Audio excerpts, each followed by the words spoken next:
Admittedly, this job would be so much easier if I could talk. Because apparently it's very important to get your tone of voice right when doing comedy. So that means I'm completely fucked. For example, this is what I sound like when I'm excited. And this is what I sound like when I'm miserable.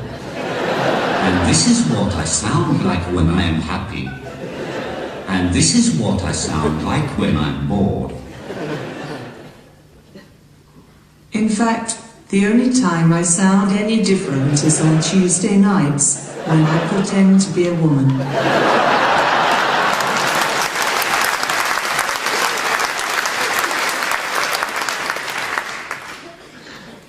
It would be quite nice to have a Geordie accent as well. Then I might get more television work, like Anne to Deck. I could also say classic Geordie phrases, such as, "Hand away man, ye talking shite."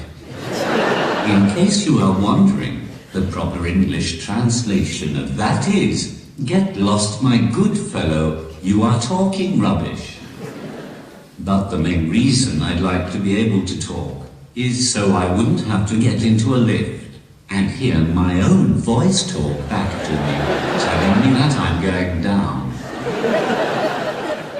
I can never tell if it's just the voice in my head, judging my future career in comedy. It's at this point in my set when I like to remind people that I'm not related to Stephen Hawking in any way. However, I was asked by a woman if I was as clever as him once. I'm clearly not as clever as him, or I wouldn't be in this generic town or city talking a load of shit. In fact, the closest I have ever come to being Hawking is when I went to see The Theory of Everything at the cinema. It's the movie about Stephen Hawking and his life. I didn't go to watch it though.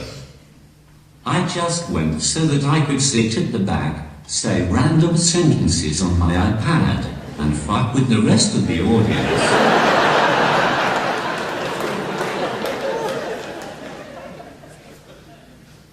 Having a disability isn't all bad though.